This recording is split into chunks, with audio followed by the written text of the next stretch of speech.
sheekadu waxay ka dhigaysaa dugsiga sare oo aana oo qof kasta rabo inuu noqdo kan ugu fiican sababtoo ah waxa ka jiro tartamo badan laakiin quruxdu mar walba ma keento aangnimo. June waa gabar ka soo jeeda qoys aad taajir u ah oo hore ayaa u noolaan jirtay nolol raaxo ah laakiin aad ayay u shood badan tahay waxayna doorbiday inay kaligeeda noqoto. Dadka intooda badan ayaa si fiican u aqoon. Si kastaba ha ahaatee June waxay fasalka la wadaagtaa Conqueen oo ah wiil aan ka ah dugsiga oo wax ka soo jeeda qoys fakri ah oo wax badan haysan. Wiilkiisa taleefankiisa dugsi ma keenin oo had iyo jeer waxa uu ka qaadaa qof kale si uu u eego social media. Maalimaha ka mid ah Conqueen waxa uu qaatay taleefanka June si uu u eego bartiisa bulshada. June oo weligeeda fursad u helin inay la hadasho oo hadda kahor ayaa la yaabtay muuqaalkiisa iyo dareenka qarsoodiga ee asiga leeyahay. June waxay bilowday riyo maalmeed oo qiyaastii June waxay noqon kartaa saaxiibtiisa. Si kastaba ha ahaatee gabar lagu magacaabo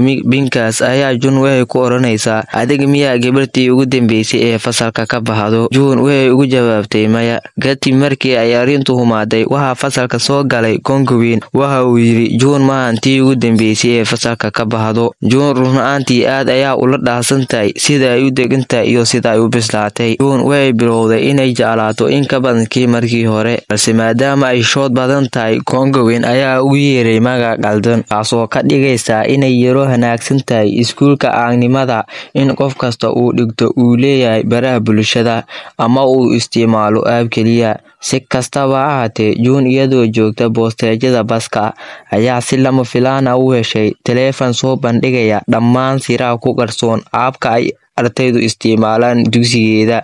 Taleefankani waxa uu kale muujin karaa aqoonsiga dhabta ah ee qof walba. Conqueen oo ka soo jeeda qoys sabool ah ayaa sheegaya in dugsiga intuusan imaanin ka hor meel abitaan keenayay qof ayaa ku qaldamay oo hubin ka tirsan ardayda oo video ayaa laga duubay.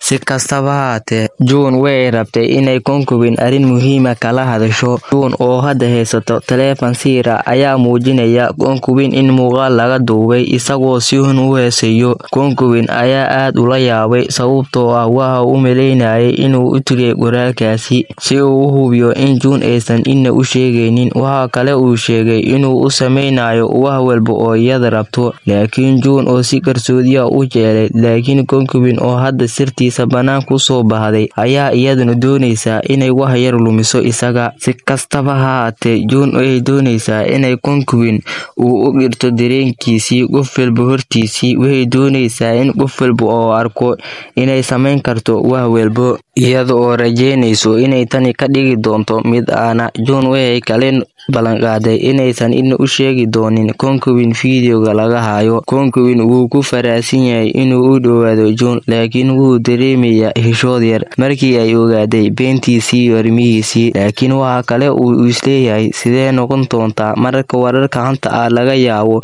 inuu u soo baxo muuqaalkiisii banaanka. Dhanka kale Donkeyman wuu sidoo kale u muuqdaa inuu jecel yahay June ka hor inta uusan u sheegin Conqueen. Si kastaba ha ahaatee Conqueen wuu June u sheegaya sida uu dareemayo wuu uga digayaa June in aanimada aysan ahayn mid sahlaneyn. Markasta Conqueen wuu sheegayaa inuu weli doonayo inuu caawiyo June inay noqoto mid aan ah. Waxa uu siiyay talooyin uu u sheegayo inay noqoto mid dhiiran oo saaxiib la ah qof walba laakiin June waxa ku adag waqtiga ay isku bedesho sababtoo ah aad ayay u shood badan tahay. Si kastaba ha ahaatee June waxay sheegtay inay mar walba u dhaqmi doonto sida dabiiciga inta suurtagalnimada ah isagoo rajeynaya inay arki doonto sida uu daacad ugu yahay. Dhinaca kale June runtii aad ayay u faraxsan tahay sababtoo ah beri waxay noqon doontaa mid aan ah. Si kastaba ha ahaatee maalintii xigtay waxay ku bilowday rajo badan laakiin Conqueen ayaa dareemaya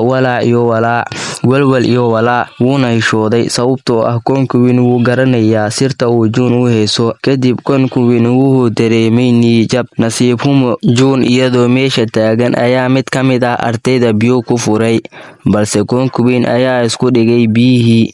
Isla markaas ayaa Concubine ugu dambeyn u sheegay June sida uu dareemayo. Qof walba oo fasalkiisan ahaa wuu arkayaa. Donkeyman ardaygii cusbaa ayaa u muuqday mid wanaagsan oo si degdeg ah u baxay. June aad ayaa ula yaaban tahay sida uu ugu sheegay dareenkiisa, laakiin waxba ma dhihin ee way iska baxday, iyadoo qof walba uu la yaaban yahay inay aqbali doonto wicitaanka Concubine, iyada oo dareemayso dareenkii carruurnimada iyo in kale. Donkeyman waxa uu daha ka qaaday in Donkeyman uu ahaa saaxiibka ugu dhow ee June markii ay yaraayeen. Si kastaba ha ahaatee, June iyo Donkeyman waxay wadaageen daqiiqad niyad-jab ah. Markii isku dayday inay baxdo waa la joojiyay.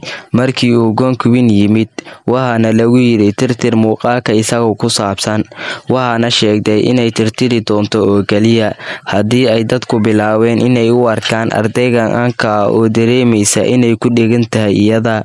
Concubine wuxuu isku dayay inuu ka fikiro qaabkii ugu biiri lahaa heshiiskan yaabka lahaa, laakiin wax kasta oo isku dayay ma bedeli doono xasilloonida June, taas oo ka adkaysanaysa inay noqoto qof ka duwan June.